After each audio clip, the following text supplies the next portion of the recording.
This is first time to do this job, like so big tunnel in the world. Method of tunnel construction has never been tried anywhere in the world on this scale. Huajiang Canyon Bridge. Well, in short, it is an enormous suspension bridge located in Guanling, Bui, and Miao Autonomous County. It's not just big, it's real heavy.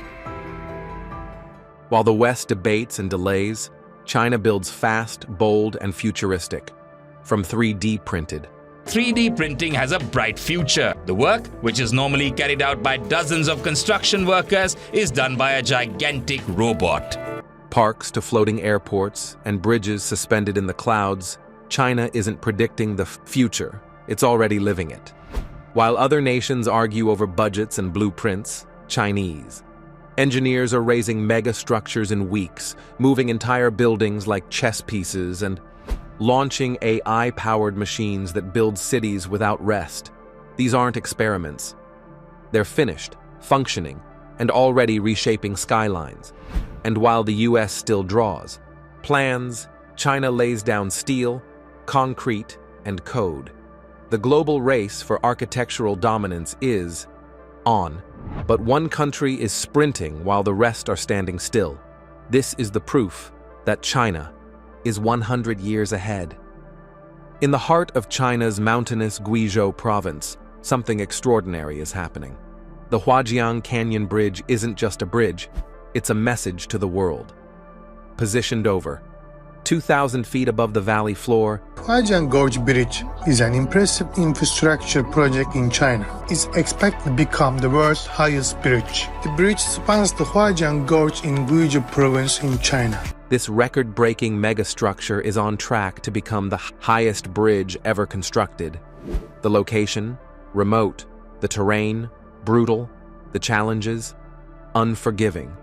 But China didn't pause. It pivoted. Traditional cranes were useless here.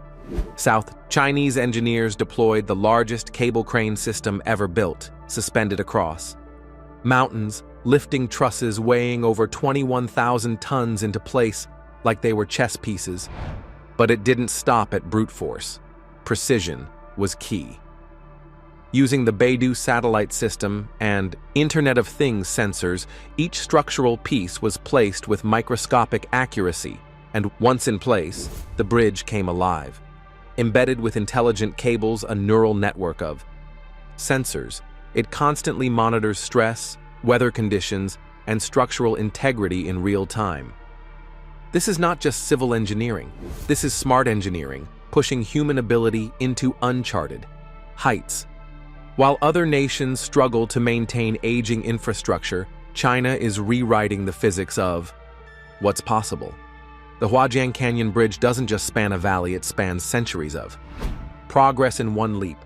What takes the world years to build, China finishes in less than 3 weeks. In 2015, Chinese engineers shocked the global construction industry by erecting a 57-story skyscraper in just 19 days. This could be a world record. A Chinese company says it put up a 57-story building in just 19 days. This wasn't a publicity stunt. It was Mini Sky City, a living, working high-rise built with ruthless efficiency and stunning precision. The secret? Modular construction. Each piece was pre-engineered off-site, prefabricated like Lego bricks, then transported and assembled on location at record speed. No delays, no waste, no chaos. Just organized, surgical construction. Every floor snapped into place, one after another, like a giant vertical puzzle. And here's the jaw-dropper. The same company plans to build a 220-story skyscraper using the exact same method. That's not ambition, that's acceleration. While developers around the world drown in red tape and budget overruns, China's building model is scalable, repeatable, and shockingly cost-efficient. Mini Sky City wasn't just a success, it was a warning shot. A signal that traditional construction timelines are now obsolete. In the race for vertical dominance, China isn't playing catch-up, It's rewriting the pace of global development, and if the rest of the world doesn't adapt, it'll be left looking up, decades behind. In most countries, when development meets a historic structure, one of them has to go, and it's usually history that loses. But in China, they don't demolish. They move entire buildings. That's exactly what happened with the Huayan Shikumen complex, one of the largest surviving Shikumen complexes in Shanghai. Saved from demolition thanks to the efforts of Shanghai residents and officials, an 8,270-ton cultural landmark, standing in the way of a new underground project. The solution? Don't go through it. Don't build around it. Pick it up, walk it away. Using robotic hydraulic jacks, engineers lifted the entire complex off its foundation and moved it, inch by inch, in a synchronized motion that mimicked human legs. This wasn't CGI. This was real. A fully intact historical structure literally walked to safety. Beneath the now empty space, crews dug out a full-scale underground shopping center, parking facility, and subway line. And once it was done, the complex was walked right back to its original place, undamaged, untouched, and still standing proud. While others sacrifice culture for concrete, China proves you don't have to choose. You can. Protect the past while building the future. In this race, innovation doesn't mean erasing history, it means mastering it. And when a country can walk buildings like machines, that's not progress. That's a whole new level of control. Kela Power Station, where solar meets the sky. At an altitude where machines freeze, winds roar, and oxygen things, China built something one thought possible. The Kela Power Station, the largest hybrid hydro-solar plant on Earth.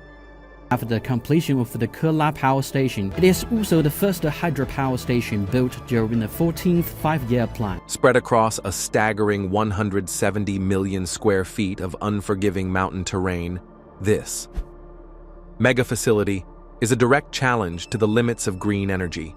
Here, solar panels stretch like glass fields over the highlands, working in harmony with deep hydro tunnels to generate a full 1.0 gigawatt of renewable power. But this isn't just about energy, it's about endurance. Temperatures dropped to minus 30 degrees Celsius, and the hot construction site was anything but friendly.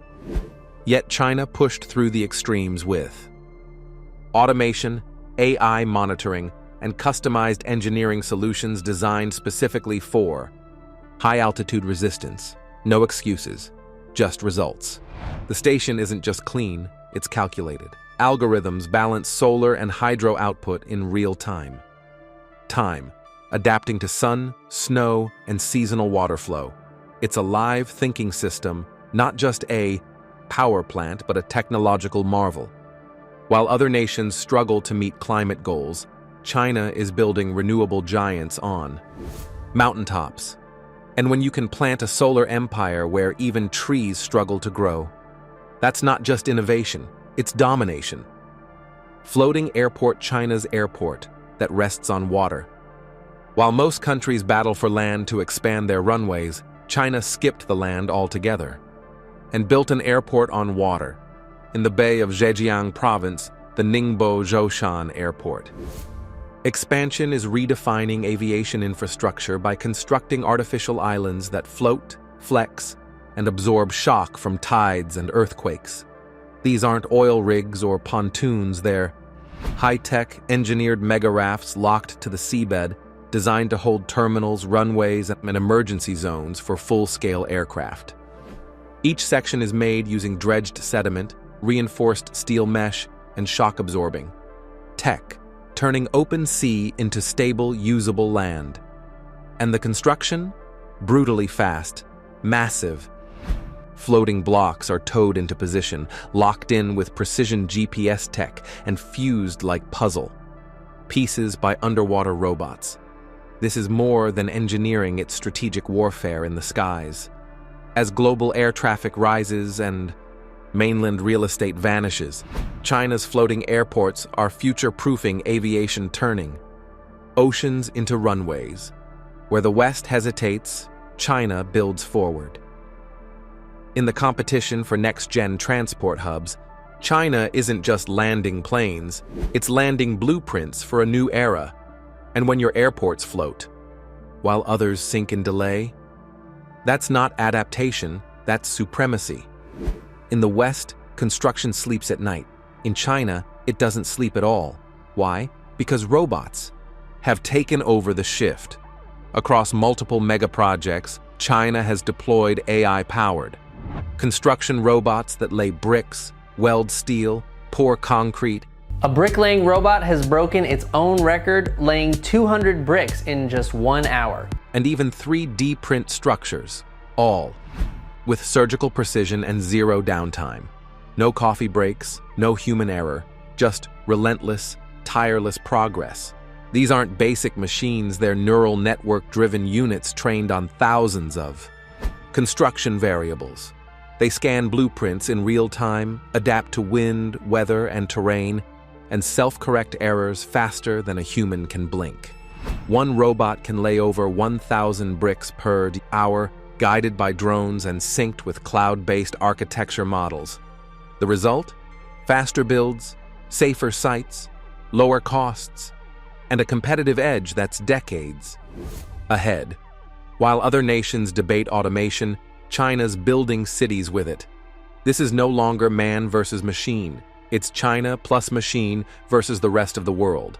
And in that equation, the outcome is brutal. Faster timelines, smarter buildings, zero lag.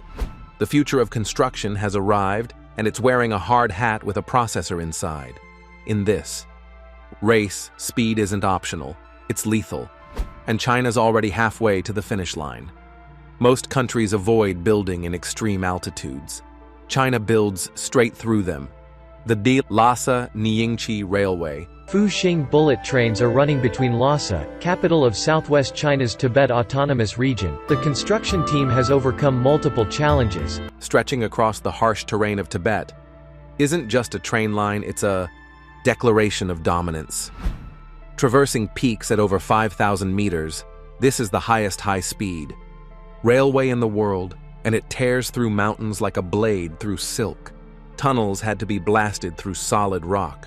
Bridges span violent river valleys with no room for error. Oxygen levels are dangerously low, temperatures reach bone-shattering lows, and yet the trains run at 160 kilometers per hour, smooth and on schedule. How? China engineered custom pressurized cabins, earthquake-resistant tracks, and autonomous monitoring drones that scan every centimeter of rail, 24/7. No other country has deployed this kind of tech at this altitude. No one else dared. This isn't just about transport, it's geopolitical infrastructure. The Lhasa line connects remote zones to trade, tourism, and defense, threading power into the furthest corners of the map. While others stare at peaks and see barriers, China sees corridors. In this race, altitude isn't a limit, it's a milestone, and China just set it higher than anyone ever dared. Sky farms when cities grow their own food. While urban planners worldwide wrestle with food shortages and land scarcity, China isn't. Looking for farmland, it's building it vertically. In the heart of congested cities like Shenzhen and Shanghai, sky farms now climb alongside skyscrapers. They are not in the countryside, but on the rooftop. This farmland is built on top of a shopping mall in the high-tech zone of Chengdu. Growing lettuce, tomatoes, herbs, and rice not on soil, but through hydroponics, aeroponics, and AI-controlled climate systems. These aren't science experiments. They're full-scale, fully automated food towers, LED-powered. Photosynthesis runs 24/7. Nutrient-rich water cycles through stacked trays with pinpoint precision. AI adjusts light, temperature, and humidity in real time, producing 300% more yield per square meter than traditional farming with zero pesticides. And the result? Fresh produce grown within walking distance of where it's eaten. No transport, no storage delays, no waste. While other nations look to import solutions, China is engineering food security into its cities. Urban farming isn't a backup plan, it's a core strategy. And with population surging and climate shifting, the country that controls vertical food infrastructure will control urban survival. This isn't about green aesthetics, it's about power, and China's stacking it floor by floor. While the world demolishes old buildings to make room for the new, China simply moves them. Entire schools, heritage museums, and multi-story office blocks lifted off their foundations and rolled to new locations without breaking a single brick. This isn't science fiction. It's real-world, street-level structural relocation powered by robotic legs that mimic human walking. These hydraulic-powered actuators, equipped with hundreds of sensors, walk buildings step by step, adjusting weight, terrain, and angle in real time. In Shanghai, a 6,000-ton school building was moved over 60 meters using 198 robotic legs, taking turns like a parade of steel feet. No cranes, no wrecking balls, just precision, control, and preservation. It's not just engineering, it's memory management. While other countries erase the past to build the future, China's found a way to carry both. This technology gives cities flexibility, expand roads, protect history, rezone entire districts without destruction. It's urban evolution on command. In a world racing towards smart cities, China isn't tearing down, it's reprogramming the grid. And when you can make buildings walk to where they're needed, you're not just ahead, you're rewriting the rules of the game. Underwater highways, China's subsea superstructure. Where others fear water as an obstacle, China builds straight through it, beneath raging seas. And powerful straits, China has begun constructing underwater highways, sealed, high-speed, road tunnels that dive below ocean floors and resurface miles later. One prime example, the Shenzhen-Zhongshan Tunnel, a 24-kilometer mega project. The project I've come to check out is known as the Shenzhen Link, which once completed will constitute a 24-kilometer major transit corridor between Shenzhen and Zhongshan. Combining underwater roadways with artificial islands and deep-sea engineering, this isn't just bold, it's brutal. Sections are built on land, floated into the ocean, and sunk with millimeter precision into pre-dug trenches. Each tunnel segment weighs over 80,000 tons, and once locked in, is vacuum-sealed and reinforced to resist corrosion, earthquakes, and ocean pressure. Traffic moves through it like a sci-fi film, cars flying under the seabed at 100 kilometers per hour, all guided by smart traffic systems. Meanwhile, Western infrastructure crumbles with age. Bridges fail, roads clog, and budgets explode. China? It's building through mountains, beneath rivers, and now under oceans without. Blinking. These underwater highways aren't just about transport. They're about connectivity at any cost. When the terrain says stop, China answers, watch this. This is infrastructure without limits. And every submerged tunnel is a message. We're not. Driving into the future, we're tunneling through it. While much of the world scrambles with outdated air conditioners and fragmented cooling systems, China is cooling entire cities as one living organism. Not building by building, but district by district. Beneath the buzzing streets of cities like Beijing, Guangzhou, and Tianjin, giant underground pipelines now pump chilled water through a network of insulated arteries, delivering climate control on an urban scale. These are district energy systems, where a single cooling plant can support over 10 million square meters of space. From skyscrapers and hospitals to stadiums and shopping malls, everything is cooled from a centralized brain. The result? Electricity consumption drops by nearly 50%, carbon emissions plummet, and the brutal heat waves that collapse other city grids are barely felt in these zones. The secret lies in infrastructure thinking. while the West debates building upgrades and green. Rooftops. China has re-engineered the ground beneath its cities, installing silent, powerful, cooling lines that work like blood vessels, invisible, precise, relentless. Even better, the same system reverses in winter. One loop, two functions, zero waste. More millions of noisy AC units clogging windows and pumping hot air onto streets.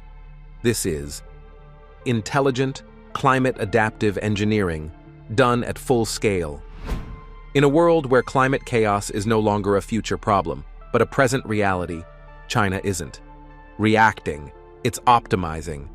And the country's still stuck managing temperatures building by. Building? They're not just behind, they're not even in the same game. While the world cautiously experiments with smart gadgets and IoT upgrades, China is going full. Throttle building cities that think, analyze, and respond on their own. We're talking about AI-integrated cities where every light, signal, water pump, and traffic lane is tied into a single intelligent command center scanning, adjusting, and optimizing urban life in real time. In places like Hangzhou, the AI-powered city brain doesn't just monitor traffic, it controls it. Cameras, sensors, and predictive algorithms feed a central nervous system that can reroute. Vehicles, clear paths for ambulances, prevent gridlocks before they even begin. Emergency. Services are dispatched 50% faster. Traffic efficiency jumps by 15%. Lives are literally saved by code. But it goes deeper. AI manages waste flow, water distribution, power grids, and public safety. Alerts. It tracks crowd density, monitors air quality, and responds before humans even notice the change dot. This isn't automation. This is foresight. In contrast, much of the world is still building smart features into old reactive systems. But China, it's baking intelligence into the foundation. From the blueprint to the concrete pour, these cities are designed to learn and evolve. This is no longer about having the tallest towers. It's about who controls the smartest streets. And when your infrastructure runs like a living organism, thinking, breathing, adjusting, you don't just build a city. You build an advantage. Floating cities, China's answer to rising seas. While coastal nations brace for disaster, building walls and drafting evacuation plans, China is constructing cities designed to float, literally, in a world where rising sea levels threaten to swallow entire regions. China is flipping the narrative, turning water from enemy to foundation. Welcome to the era of amphibious architecture, where floating schools, modular housing, units, and artificial islands are being tested not as experiments, but as solutions. In Zhejiang province, China's floating city prototypes use buoyant platforms anchored to the seabed, capable of adapting to tidal shifts, floods, and even full-scale urban storms. Unlike conventional flood defenses, these structures rise with the water. No sandbags, number panic, just balance. These are smart grids on water connected to mainland power, waste, management, and internet systems, all synchronized via satellite and AI. Compare that to Western responses, patchwork seawalls, emergency alerts, and insurance. Bailouts. China isn't reacting. It's relocating civilization to survive the future. And not just survive. Thrive. With vertical farming towers, solar-paneled roofs, and desalination units built in, these floating platforms are self-sustaining. This isn't science fiction. This is being built, tested, refined. And when the next climate disaster hits, floating cities won't just be a headline, they'll be the only places left standing.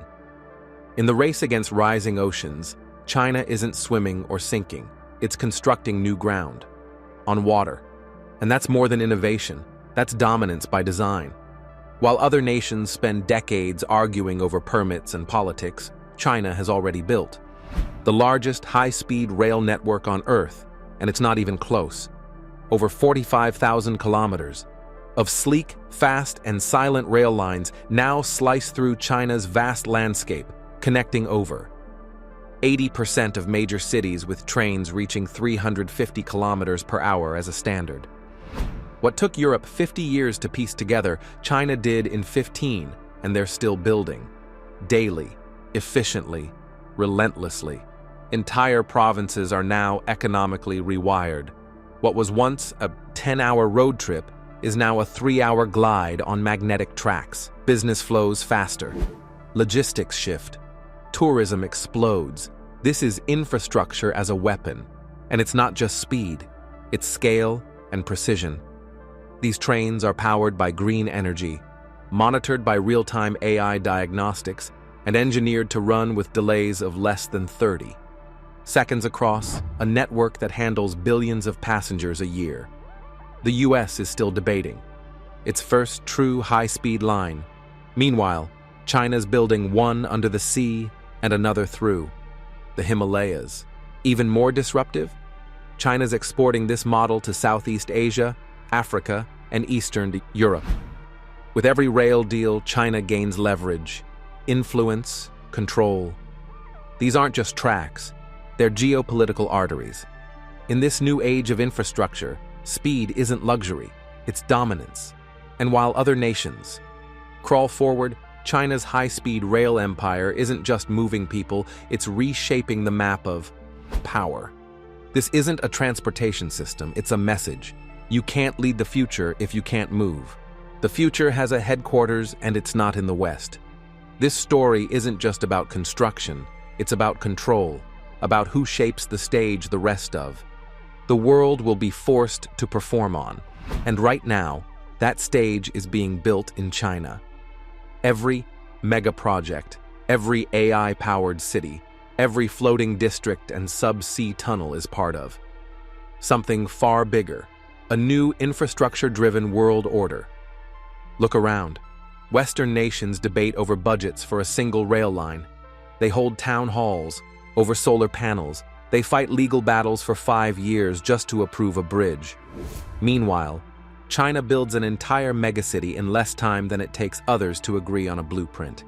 This isn't about copying blueprints or catching up anymore. The pace has changed. The scale has shifted. China isn't playing catch. My therapy last year, and I've tried to stop drowning in all the what-ifs, but no matter how much I accept the past, today still hurts. She hesitated. I don't know if that means I need to go back to therapy. The kettle whistled, breaking the heavy silence. Helen poured the hot water into 2 cups and set them on the coffee table. The soothing scent of Earl Grey and lavender filled the air, offering them a brief moment of calm. As they sipped their tea, Laura felt grateful for Helen's presence. Over the years, they had supported each other when no one else truly understood their pain. The weight of their loss still lingered, but so did the quiet strength they had built together. Helen set down her cup and looked at Laura with a thoughtful smile. "You know, my psychologist once told me something that helped," she said. "We have to face our pain when it comes, accept it as a part of who we are, instead of running from it." She hesitated, choosing her words carefully. "I was thinking, maybe we could look at some old photos together. Only if you're up for it." Laura took another sip of her tea, letting the warmth settle inside her. After a moment, she gave a small nod. "I think that might be good," she said softly. Helen stood up, walked over to the TV cabinet, and pulled out a photo album. Helen returned to the sofa and sat close to Laura, placing the album between them. As they flipped through the pages, memories came rushing back. The pictures showed moments from happier times, first days of school, birthday parties, family picnics. Laura and Helen found themselves smiling, their voices a mix of laughter and sorrow. "Do you remember when Rory and Sally first started at that school?" Laura asked, pointing to a picture of the 2 girls in their uniforms. Helen nodded with a wistful smile. 5th grade, wasn't it? The school had only been open for 2 years back then. That's right, Laura said. I remember how small the class was, at first just 6 students. But by the end of that year, it had grown to 15 inches. Helen chuckled. The school worked hard to attract parents. All those discounted fees and special programs. They continued flipping through the album when Laura's eyes suddenly landed on a picture she had never seen before. It showed Rory and Sally, along with some classmates, working on a science project at the school fair. Their faces glowed with excitement, unaware of the tragedy that awaited them. This picture, it's beautiful, Laura whispered. Where did you get it? Helen glanced at the photo and sighed. The police gave it to me a few months ago. Since the case went cold, they allowed parents to collect evidence files. I went to the station and requested everything they had. Laura looked at her in surprise. I didn't know we could do that. If I had known, I would have asked for copies too. Helen gave a sad smile. Maybe it's better that you didn't.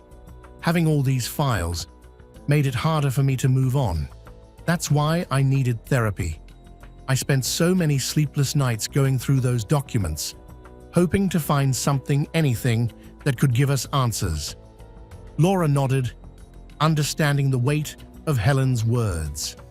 As they continued looking through the pictures, another unfamiliar image caught Laura's attention. It was a class photo, taken in front of a bright yellow school bus, the very bus that had taken the children on that fateful trip. She stared at it, her eyes scanning each face carefully. Then suddenly, she noticed something that made her heart skip a beat. Laura stared at the photograph, her voice laced with confusion and a small flicker of hope. Why is Principal Lillian Brooks in this picture? I thought Mr. Gregory, the classroom teacher, went alone with the kids, along with just one support staff that day.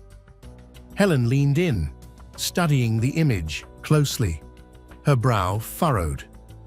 You know, I'm not entirely sure, she admitted. I remember some parents whispering that the staff member was the principal, but I never thought much of it. Laura couldn't shake the uneasy feeling creeping into her mind.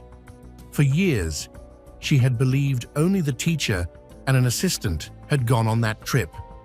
The presence of the principal in this photo raised questions she had never thought to ask before.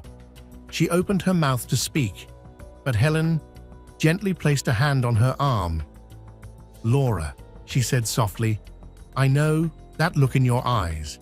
We've been here before thinking we've found something big, something that could finally give us answers. But every time, it just leads to more pain. We can't keep holding on to false hope. Laura wanted to argue, to insist that this small detail did matter. But when she saw the worry in Helen's eyes, she hesitated. Taking a deep breath, she tried to push down the emotions threatening to rise. You're right, she said finally, though doubt still nagged at her. It's probably nothing. Helen gave her a sympathetic smile and glanced back at the photo album. Look, she said, pointing to the bus in the background. This picture was probably taken before the trip, on school grounds. That could explain why the principal was there. Laura nodded, but the uneasy feeling remained. She glanced at the clock on the wall and realized they had been talking for nearly an hour. Helen, I hate to cut this short, but I should get going, she said, standing up. I want to visit Rory's grave. Bring her some flowers, tidy up a bit. I do it every year, you know. Helen nodded in understanding. Of course. Do you want some company? Sally's grave is in the same cemetery. Laura smiled at her friend's kindness, but noticed the hesitation in her voice. That's sweet of you, but I know you prefer to go with Matthew later. I'll be all right. As she prepared to leave, Laura hesitated and turned back. Helen, Would it be okay if I took this photo with me? The one with the school bus? Helen seemed to consider it for a moment before nodding. Of course, but promise me, Laura, don't let this consume you again. We can't go back down that rabbit hole. Laura assured her she would be careful. But as she stepped outside and made her way toward the bus stop, she couldn't shake the feeling that she had stumbled upon something important. The image of Principal Lillian Brooks standing with the children before their ill-fated trip burned in her mind. A puzzle piece that didn't quite fit the story she had been told for the past 27 years. As she waited for the bus, the sky darkened, heavy clouds threatening rain, much like the storm of emotions brewing within her. She silently hoped the rain would hold off until she had finished her visit to the cemetery, just one peaceful moment to honor her daughter's memory. On the ride to town, Laura sat quietly, lost in thought. The photo trembled slightly in her hands as she studied it again, her mind racing with questions. Helen's words echoed in her head, warning her not to hold on to false hope. But no matter how hard she tried, she couldn't ignore the feeling deep in her gut. Why had some parents believed the principal went on the trip, while others, like herself, had been told it was just the teacher and a support staff? Laura had always been an involved parent, attending meetings, keeping up with school activities, so how had she missed something this important? Laura stared at the photo, a strange unease creeping into her heart. "Why is Principal Lillian Brooks in this picture?" she asked, her voice filled with confusion. "I thought Mr. Gregory and one support staff were the only ones who went on that trip." Helen leaned in, studying the image with a frown. "I don't know," she admitted. "I remember some parents saying the principal went too, but I never really thought about it." Laura felt a wave of doubt. All these years, she had believed only the teacher and an assistant had gone. If the principal had been there, why had she never heard about it before? She pulled out her phone, her fingers hovering over the screen. She still had the police officer's number saved from years ago. Would he even remember her? Would he be willing to help? Taking a deep breath, she dialed. The first call went unanswered. She tried again, still nothing. Only the cold, empty sound of voicemail. Should she leave a message? "Hello, it's me. I need your help." It felt desperate, foolish even. Shaking her head, she put the phone back in her purse. As the bus slowed at a stop, Laura glanced out the window. Her breath caught. This was near the principal's house. A chill ran through her. She hadn't been here in years. Without thinking, she pressed the bell and stepped off the bus just before the doors closed. Standing on the sidewalk, doubt crept in. What was she doing? Did Principal Brooks even live here anymore? Still, she found herself walking down the street, searching for something familiar. Some houses looked newer, others aged with time. Then, after a few minutes, she spotted it. A neatly kept garden. A car in the driveway. She hesitated. What am I even going to say? Swallowing her nerves, she walked up to the porch and knocked. Silence. Just as she was about to turn away, two women approached the house. One was younger, in her mid-30s. The other, Laura's heart skipped a beat, was Principal Lillian Brooks. Even with the wrinkles and softened features, she recognized her instantly. The principal's expression was polite, but puzzled. "Can I help you?" Laura took a steadying breath. "I'm Laura Calloway," she said, watching for a reaction. For a moment, Principal Brooks froze. Her face paled, and she fumbled for words. "Oh, Mrs. Calloway, She glanced at the younger woman beside her, then quickly ushered her inside. "Go on in, dear. I'll be right there." Laura frowned. Who is she? The principal had no children. When Brooks returned, she seemed flustered.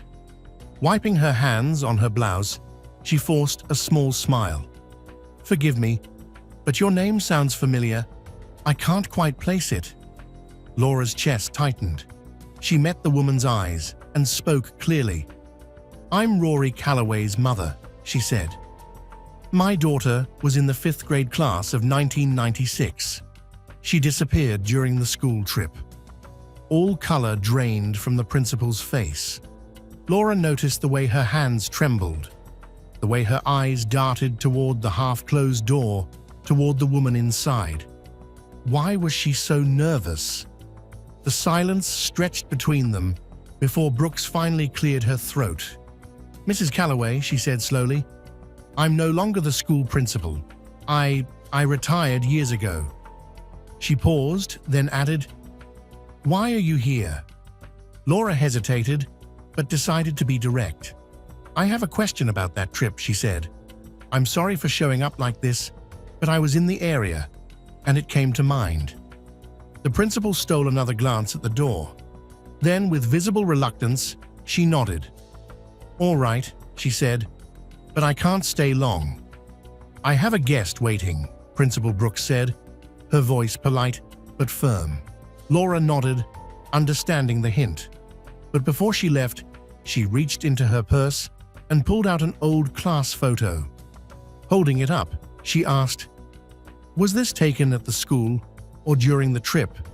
The principal narrowed her eyes, studying the picture carefully. For a moment, she seemed lost in thought. Her brows furrowed. "I think it was at the start of the trip," she murmured, then quickly corrected herself. "No, actually, it was taken in the school parking lot." Laura's heart skipped a beat. Why had she hesitated? She decided to push further. "Were you on the trip that day?" Principal Brooks's eyes widened slightly before she shook her head. "No, I stayed at the school. Mr. Gregory, the classroom teacher, and a staff member from the administration went instead. I was supposed to go, but I had an important last-minute matter to handle, so the admin staff took my place." Laura nodded slowly, processing the information. It matched what she had always been told, yet something still felt off. She hesitated, then asked one last question. "Did you notice anything strange about Mr. Gregory that day? Anything at all?" At this, the principal's entire demeanor changed. Her voice grew sharper. "No, Mrs. Calloway. I've answered these questions for the police many times before. I never thought Mr. Gregory was capable of something like that." She sighed, her tone softening. "I'd rather not talk about it anymore. It was painful for me too. I found my closure, and I don't want to reopen old wounds." Guilt crept into Laura's heart. That hadn't been her intention. "I'm sorry," she said quietly. "I understand. Truly." She swallowed, her throat tight. "It's just, I still can't believe my daughter disappeared into thin air." To her surprise, tears welled in her eyes. She quickly pulled a tissue from her purse, dabbing at them before they could spill over. Through her blurred vision, she noticed the younger woman inside the house watching them. There was something in her gaze, a mix of curiosity and concern. Principal Brooks sighed and stepped forward, her expression softening. "I understand your pain, Mrs. Calloway," she said gently. "It's one of the reasons I retired early. As long as I worked at that school, I couldn't escape the grief." She hesitated before embracing Laura in a brief but comforting hug. "I know today marks 27 years, she continued. "You're not the first parent to come here on this day." Laura was taken aback by the sudden display of emotion. As they pulled apart, she slipped the photo back into her purse and managed a weak smile. "Thank you for your time," she said. "I should go now. I'm sorry for bothering you." As Laura turned to leave, she couldn't shake the feeling that something was off. The principal's hesitation, the presence of the younger woman, the small inconsistencies in her answers. Yet maybe she was just overthinking it. Helen was right. She couldn't afford to fall into false hope again. Walking back to the bus stop, Laura's mind raced with thoughts. The heavy sky finally gave in, and raindrops began to fall, matching the weight in her chest. She reached the bus shelter, pulled out her phone, and stared at the screen. Should she call the police officer again? Would it make a difference? Before she could decide, the bus arrived. Laura stepped on and took a window seat, holding the old class photo tightly to her chest. Rain drummed against the glass, steady and rhythmic. She checked her phone again, hoping for a missed call, a message, anything, nothing. Her stop came into view, and she stepped off into the drizzle. Just down the street, the florist shop stood out with its bright display of flowers, a stark contrast to the grey, gloomy day. She hesitated under the awning of a nearby shop, waiting for the rain to ease. Should I call again? Would the officer even have anything new to say? With a quiet sigh, she slipped her phone back into her purse. Maybe Helen was right. Maybe she was chasing ghosts. But no matter how much she tried to silence her thoughts, one image wouldn't leave her mind. The young woman in Principal Brooks's house. Something about her felt important. Shaking off the thought, Laura took a deep breath and hurried toward the florist shop, using her purse as a makeshift umbrella. The cold rain seeped through her clothes, but she barely noticed. She just had to cross the street. Getting wet didn't matter. The moment she stepped inside, a warm, floral scent wrapped around her. The soft chime of the shop's bell greeted her, and a familiar voice followed. "Mrs. Calloway," the florist said with a kind smile. "I was wondering if we'd see you today." Laura forced a small smile. "Hello, Sarah." "Yes," she said softly. "I'm here for my usual order." As Sarah gathered the flowers Laura always chose for Rory's grave, Laura's eyes wandered across the shop. The selection seemed smaller than in previous years, and disappointment flickered in her chest. Noticing her expression, Sarah sighed. "I'm sorry, Laura. The weather's been unpredictable, and our suppliers didn't have as much this time." Laura nodded. "It's all right, Sarah. I'm sure we can still make something beautiful for Rory." The bell above the door jingled, and Laura turned to see Helen and her husband Matthew stepping inside. Their eyes met, and for a brief moment, surprise crossed Helen's face before shifting into concern. "Laura," Helen said as she approached, "I thought you would have come earlier. Is everything okay?" Laura hesitated. She wasn't sure how much to say about her unexpected visit to Principal Brooks's house. "I got a bit sidetracked," she said finally, "but it's good to see you both." Matthew gave her a warm handshake. "It's good to see you too. How are you holding up?" Before Laura could answer, Sarah returned, holding out the bouquet. "Here you go, Mrs. Calloway. Would you like to arrange them yourself, like always?" Laura nodded, relieved for the distraction. "Yes, thank you." As she carefully selected each flower, Helen and Matthew picked their bouquet for Sally's grave. The shop was quiet, except for the soft rustling of paper and their hushed voices. Laura's hands moved without thinking, arranging the flowers the way she had done so many times before. But her mind wasn't in the shop. It was back at Principal Brooks' house. Should she tell Helen about her visit? Would she understand? Or would she think Laura was just clinging to false hope again? As she tied a ribbon around the bouquet, she glanced up. Helen was watching her with gentle concern. "That's beautiful," Helen said softly. "Rory would have loved it." Laura swallowed the lump in her throat. The mention of her daughter's name made her chest tighten. "Thank you," she whispered. "I hope so." At the counter, as Sarah wrapped Helen's bouquet, Laura found herself studying her friend's face. There was grief there, deep and familiar, but also a quiet acceptance Laura wished she could feel. Suddenly, before she could stop herself, she spoke. "Helen," she said, her voice low, "there's something I need to tell you." Helen turned to her, curiosity mixed with concern. "What is it?" Laura took a deep breath. "After I left your house, I went to see Principal Brooks." Helen's eyes widened. "You did what? Why?" Before Laura could answer, Sarah handed them their flowers. "Here you are, ladies," she said kindly. "I hope these bring you some comfort today."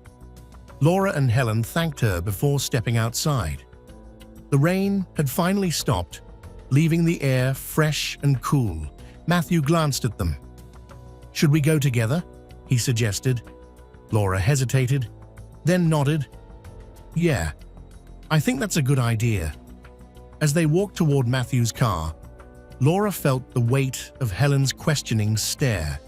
She knew she had to explain, but how could she say what was on her mind without sounding like she was chasing shadows? Inside the car, silence settled around them, like a thick fog. Helen turned in her seat, her expression a mix of worry and curiosity. "Laura," she said gently, "why did you go to see Principal Brooks? What were you hoping to find?" Laura took a deep breath, gripping her bouquet tightly. "I couldn't shake the feeling that something was off about that class photo," she admitted. Helen frowned. "The one with the school bus." "Yes, I asked her about it, and at first, she said it was taken at the start of the trip. But then she changed her answer, said it was before they left, in the parking lot." Laura shook her head. It felt like she was covering something up. Matthew glanced at her in the rearview mirror. His expression was calm. "Laura, it's been 27 years. Memories fade, people mix up details." "I know," Laura said, "but there was something else. When I got to her house, there was a young woman there, someone I've never seen before, and Principal Brooks.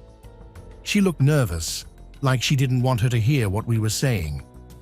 Helen and Matthew exchanged a look Laura couldn't quite read. After a moment, Helen sighed. "Laura, I get it. I do. But we've been here before." Her voice was gentle, but firm. "Remember 3 years ago, when you thought the bus driver was connected to that cold case in Oregon?" Laura's face heated at the memory. She had been so sure she'd found a clue. She had spent weeks chasing it, only for it to lead nowhere. "This is different," she insisted. But a small voice in the back of her mind whispered, "Is it?" The car fell into silence as they drove through the quiet streets toward the cemetery. Laura gazed out the car window as the town faded into open fields. The rain had stopped, and patches of blue peeked through the clouds. As they neared the cemetery gates, the silence in the car stretched until Matthew finally spoke. "We care about you, Laura. We just don't want you to get hurt again," he said gently. Laura swallowed the lump in her throat. "I know," she whispered, "but I can't shake this feeling. Rory, Sally, and all the others, they deserve more than just being forgotten. They deserve the truth." Helen reached over and squeezed Laura's hand. "They do," she agreed. "But sometimes the truth is that we may never know everything, and we have to learn how to live with that." Matthew parked the car, and Laura felt a storm of emotions inside her. Grief, hope, and now, something new: determination. Her friends meant well, but she couldn't ignore what had happened with Principal Brooks. It felt like a door had opened, one that had been locked for too long. Stepping out into the cool air, they walked through the damp grass. The scent of wet earth lingered around them. The cemetery was eerily quiet, except for the soft crunch of their footsteps. Rory and Sally's graves weren't side by side, but they were close. Laura and Helen had made sure of that, a small comfort in their shared loss. Laura knelt by Rory's tombstone, setting her flowers down carefully. The fresh petals stood out against the grey stone, adding a small touch of life. She traced the letters of her daughter's name with her fingers, memorizing them all over again. Her chest ached. This stone was supposed to bring peace, but it only reminded her of what was missing. There was no body beneath it, no real closure, just a place to visit, a place to grieve. With a quiet sigh, she reached into her purse and pulled out an old photograph. Rory's smiling face looked up at her. Laura brushed her fingers over the image, memories flooding back. Her daughter's laughter, the way she tugged at Laura's sleeve when she wanted attention. The last time she had kissed her goodbye. Tears blurred her vision. She didn't try to stop them. She let the sobs come freely, letting herself feel the pain all over again. When the weight of her sorrow became bearable, she wiped her tears and stood. She glanced at Helen and Matthew, who stood a few feet away by Sally's grave, lost in their mourning. Laura took a deep breath, ready to join them. But just as she stepped forward, something caught her eye. A woman stood near the graves of the other missing children. She wasn't just visiting, she was standing still, staring at a headstone, her hands clasped tightly. Laura's breath hitched. It was the same young woman she had seen at Principal Brooks's house. Her heart pounded. Was this just a coincidence? Or was there something more? Without thinking, Laura changed direction. She gently touched Helen's arm. "I'll be right back," she murmured before walking toward the woman. As she got closer, she noticed the woman was crying. Her shoulders shook as she stood in front of one of the graves. Laura hesitated, then spoke softly, "Excuse me." The woman turned quickly, her face full of surprise and fear. She wiped her tears away as if trying to hide them. Laura held her gaze. "We meet again," she said gently. "I think I saw you at Principal Brooks' house earlier." The woman's eyes flickered downward. She shifted on her feet, as though she wanted to run. Laura softened her voice. "I don't mean to intrude." The woman let out a quiet breath and shook her head. "It's okay," she murmured. "I come here every year on this day, to grieve." Laura nodded in understanding. "So do I," she said, "though I usually come in the morning." She glanced at her watch. 4 p.m., a strange feeling settled in her chest. Maybe this wasn't just a chance meeting. Maybe this woman was part of the answers Laura had been searching for. A heavy silence filled the space between them, thick with words left unsaid. Laura hesitated, then gently asked, "Who are you here for? Did you lose someone in the school tragedy 27 years ago?" The woman's lips parted slightly, as if she wanted to speak, but then she pressed them together again. After a pause, she gave a slow, hesitant nod. Laura could sense her discomfort, so she didn't push for more. Instead, her eyes drifted to the tombstone. A small, framed photograph rested near the grave. The image had faded with time, the glass slightly smudged, but Laura could still make out the outline of a young girl's face. The woman noticed Laura looking and, in a quick movement, reached down, grabbed the photo, and clutched it tightly against her chest. "I'm sorry," Laura said softly. "I didn't mean to intrude." Their eyes met, and Laura saw something familiar in the woman's gaze: grief, love, and a deep, aching loss. "You must have loved her very much," Laura added gently. "I know how that feels." She took a small step back, ready to leave. She didn't want to cause the woman more pain, but just as Laura turned to go, the woman spoke. "Wait," she said, her voice uncertain but firm. Laura stopped and glanced back.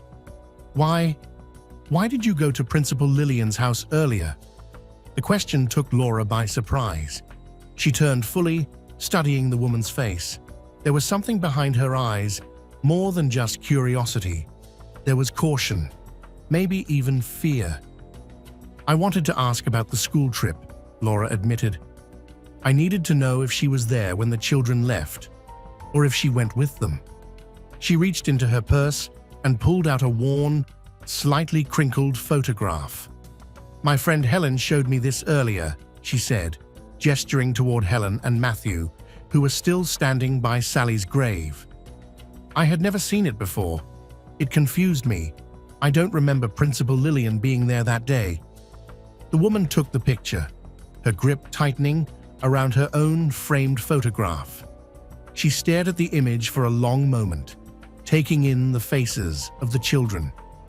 Then, to Laura's surprise, a soft chuckle escaped her lips, a sound filled with sorrow. But as her eyes lingered on one face, her expression changed. Tears welled up, slipping down her cheeks. Then, in a hushed whisper, she said, "Rory was such an ass." Laura's heart clenched, not because the words were cruel, but because the way she said them was filled with warmth, like someone recalling an old friend with both fondness and pain. Laura's breath caught in her throat. You knew Rory?" she asked, her voice urgent. The woman stiffened, as if she hadn't meant to say it out loud. She quickly handed the class photo back, her hands trembling. Laura's pulse raced. "I'm Rory's mother," she said, forcing her voice to stay steady, though emotions swirled inside her. "Do you know something about her?" The woman froze.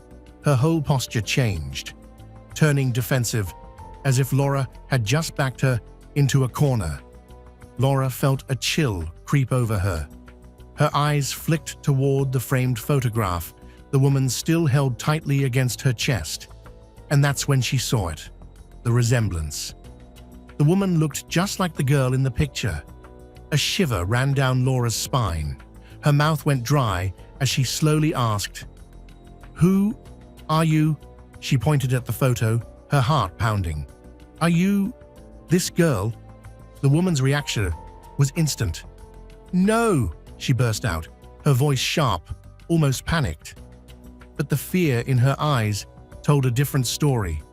Laura stepped closer, her voice soft. "It's okay," she said gently. "You don't have to be afraid. Are you one of the survivors?" The woman quickly shook her head, but Laura wasn't sure if she believed her. Fear flickered in the woman's eyes, but her quick denial only deepened Laura's suspicions. "I think you're mistaken." "That's not me," the woman insisted, but Laura wasn't convinced. She could see the struggle behind her words. "No," Laura said gently but firmly. "It's you. I know it is." The woman's shoulders slumped, her face filled with defeat. "You don't want to know who I am," she whispered. "It's better that way, for everyone." Laura took a shaky breath, her heart pounding. "For 27 years, I've lived with unanswered questions about my daughter's disappearance. Every year, I come here to remember her, and for a while, I think I can survive the pain. But then, this day comes again, and it's like I'm trapped in an endless cycle of grief." Tears burned in her eyes as she stepped closer, desperation tightening in her chest. "If you know anything, please tell me." The woman's eyes filled with emotion, and for the first time, she looked ready to speak. "Why were you at Principal Lillian's house?" Laura asked, her voice steadier now. "I know she doesn't have a daughter.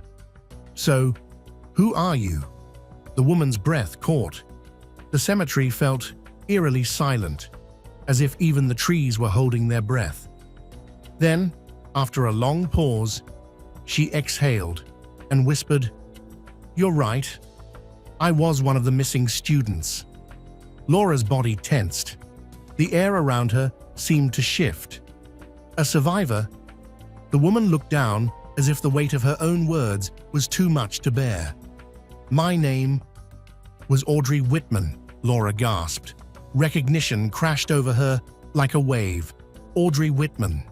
The name etched into one of the tombstones. a reminder of the children lost that day. You were in my daughter's class, Laura murmured, trying to process the impossible. Audrey nodded. Laura swallowed hard. Does your family know you're alive? Audrey shook her head, sadness clouding her face. No. That's why I only come here in the afternoon. My parents always visit in the morning. Laura thought back to the times she had seen Audrey's parents at the cemetery, their eyes hollow with grief. Why didn't you go home? She asked gently. Audrey looked away. I'm too broken, she whispered. It's a long story. Laura's heart ached for her. You don't have to tell me everything, she said. But please go to the police. Give them your testimony. Your story could bring closure to so many families. Audrey's face twisted with conflict. She took a step back, shaking her head. No. Principal Lillian told me it would only bring more pain. Laura's breath caught. Lillian Brooks knew you were alive, she asked in disbelief. Audrey nodded, her voice breaking. I trusted her. She said she understood my pain. Laura clenched her fists, anger boiling inside her. Your pain is real, Audrey, she said, her voice trembling. But we're all in pain. The unknown is worse than the truth. Audrey's eyes searched Laura's face, looking for something, maybe hope, maybe strength. Laura took her hand. You could help us, she said softly. You could help all the families who lost their children that day. Please, Audrey. For a long moment, silence stretched between them. Then, with shaking hands, Audrey pulled out her phone. I think you're right, she said, her voice barely above a whisper. I've wrestled with this for so long, but seeing you here, I'll call the police. As Audrey dialed, Laura's heart pounded. Desperation clawed at her throat as one final question burst from her lips. Audrey, do you know where my daughter Rory is?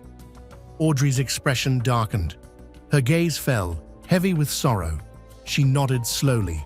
Laura's pulse raced. What do you mean? She demanded, her voice shaking. Where is she? Before Audrey could answer, Helen and Matthew hurried toward them.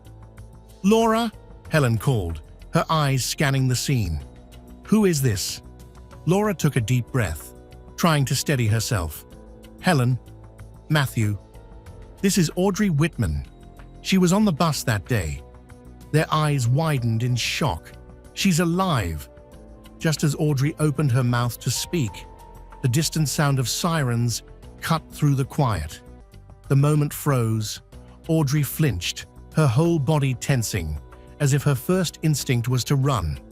But Laura's voice broke through the fear. Audrey, she said softly, if you love Rory and Sally, if you want the truth to finally come out, you have to stay. Audrey's breath hitched. She looked between Laura, Helen, and Matthew, three people who had spent years searching for answers. Her lips parted. Then, after a long pause, she whispered, "Okay." Audrey took a shaky breath, her voice trembling, but firm. "I'll talk, but only at the station." Before anyone could respond, the sound of approaching footsteps filled the cemetery. Two police officers arrived, their presence making the moment feel even more intense. They stepped forward, their expressions serious. "Are you the one who called?" one officer asked. Audrey nodded. "Yes, my name is Audrey Calloway. I'm one of the missing children from 27 years ago." The words hung in the air, heavy with the weight of lost time. One officer exchanged a glance with his partner before speaking into his radio, requesting a background check on her name. While they waited, the other officer turned to Laura, Helen, and Matthew. "We need all of you to come to the station. We can't risk any disturbances here," he said firmly. Audrey took a deep breath and followed the officers to their squad car. Laura, Helen, and Matthew hurried to their vehicle, their minds spinning with everything that had just happened. Once inside, Laura couldn't hold back anymore. "You won't believe this," she said, her voice still shaking. She quickly recounted everything, the shocking truth about Audrey, the principal's knowledge of a survivor, and how it all felt like a puzzle with missing pieces. Matthew frowned. "This doesn't make sense. Why would the principal keep something like that hidden?" Laura sighed. "I don't know, but whatever Audrey knows, it must be something huge, something dangerous." As they reached the police station, tension filled the air. Laura spotted Officer Jensen, the officer she had been trying to reach for days. He looked up from his desk and immediately walked over. "Sorry, I couldn't take your call earlier," he said. "I was handling an urgent case." Laura's frustration boiled over. "Officer, you need to listen to me. Audrey is a survivor. She's ready to tell her story." Jensen's eyes sharpened with focus. "If that's true, we'll reopen the case immediately." He gestured for Audrey to follow him into an interview room. Laura, Helen, and Matthew sat in the waiting area, their hearts pounding as the door closed behind her. Would this finally bring answers? Minutes turned into hours. Around them, the station buzzed with activity. Officers moved with urgency, their voices rising as they received new orders. Then, Laura overheard something that made her breath hitch. A unit was being sent to Principal Lillian's house with an arrest warrant.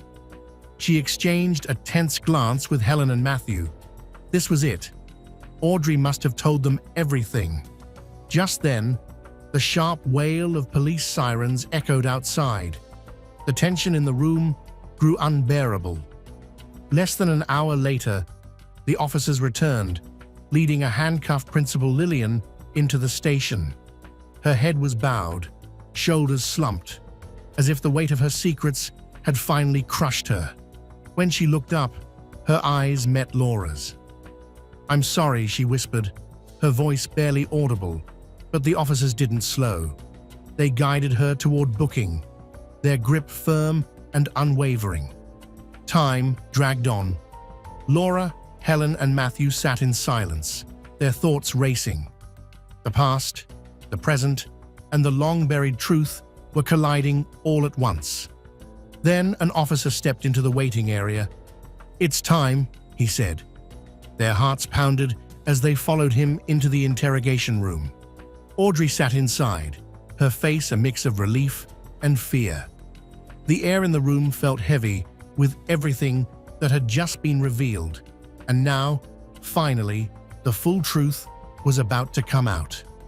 A heavy silence hung in the air, but the fear in the woman's eyes only deepened Laura's suspicions. "You're mistaken. That's not me," the woman insisted quickly, but Laura saw the conflict in her gaze. "No," Laura said, her voice gentle yet firm. "It is you. I know it." The woman's shoulders slumped as if she had lost a battle. "You don't want to know who I am," she murmured, her voice barely above a whisper. "It's better for everyone." Laura took a deep breath, her heart pounding. 27 years, she whispered, her voice breaking. "For 27 years, I have searched for answers about my daughter. I come here every year, trying to honor her memory, trying to move on. But when this day comes, it's like a cruel cycle, a never-ending torment." Tears welled in her eyes as she stepped closer, her heart aching for the truth. "If you know anything, please tell me." The woman's eyes flickered with emotion. It was as if a battle was raging inside her. "Why were you at Principal Lillian's house earlier?" Laura asked gently. "I know she doesn't have a daughter. So who are you?" The question lingered in the air, heavy, with unspoken truths. The woman's breath hitched, and for a moment, the world felt still. Then, after a long silence, she finally admitted in a whisper, "You're right. I was one of the missing students." Laura's heart pounded in disbelief. What? She gasped, struggling to process the weight of those words. The woman hesitated, then looked down at the ground, as if she was afraid to say more. My name was Audrey Whitman. Laura's breath caught in her throat. Audrey Whitman. She had read that name on a gravestone for years, a haunting reminder of the tragedy. You were in my daughter's class, Laura murmured, trying to keep her emotions in check. Audrey nodded. Does your family know you're alive? Audrey shook her head. Pain etched across her face. No. That's why I come to the grave later in the day. My parents always visit in the morning. Laura remembered seeing Audrey's parents at the cemetery, their faces frozen in grief. Why didn't you go home? She asked softly. Audrey closed her eyes, as if carrying a weight too heavy to bear. I'm too broken, she whispered. It's a long story. Laura's heart ached for her. You don't have to tell me everything, she said gently. But please go to the police. Your testimony could bring peace to so many families, still searching for their children. Audrey stepped back, fear flashing in her eyes. No, Principal Lillian said, telling the truth would only make things worse. Laura felt a jolt of shock. Lillian Brooks knew you were alive. Audrey nodded, her voice trembling. I trusted her. She was the only one who understood my pain. Laura clenched her fists. Audrey, we're all in pain, but not knowing the truth is worse than anything. Audrey's eyes searched Laura's face, hesitation flickering in her expression. Laura took her hand, her grip firm but comforting. You can help us, she whispered. Help all the families who lost their children. Please, Audrey. Silence stretched between them. Then, with shaking hands, Audrey pulled out her phone. Maybe you're right, she said softly. I've struggled with this decision for so long, but seeing you here, I'll call the police. As Audrey dialed, Laura's heart pounded. A question burned on her tongue, and before she could stop herself, she asked, Audrey, do you know where my daughter Rory is? Audrey's face changed. Her gaze dropped to the ground. Sorrow clouded her eyes. Slowly, she nodded. Laura's breath hitched. What do you mean? She whispered, her pulse racing. Where is she? Before Audrey could answer, Helen and Matthew rushed toward them, their eyes scanning the scene in confusion. Laura? Helen asked, glancing between her friend and the stranger. Who is this? Laura took a deep breath, steadying herself. Helen, Matthew, this is Audrey Whitman. She was on the bus that day. Their eyes widened in shock. She's alive. At that moment, the distant wail of police sirens filled the air. Time seemed to freeze. Audrey flinched, her body tensing as if ready to run. But Laura's voice cut through the fear. Audrey, she called out, if you love Rory and Sally, if you want the truth to come out, then you need to stay. Audrey hesitated, torn between fear and the weight of the moment.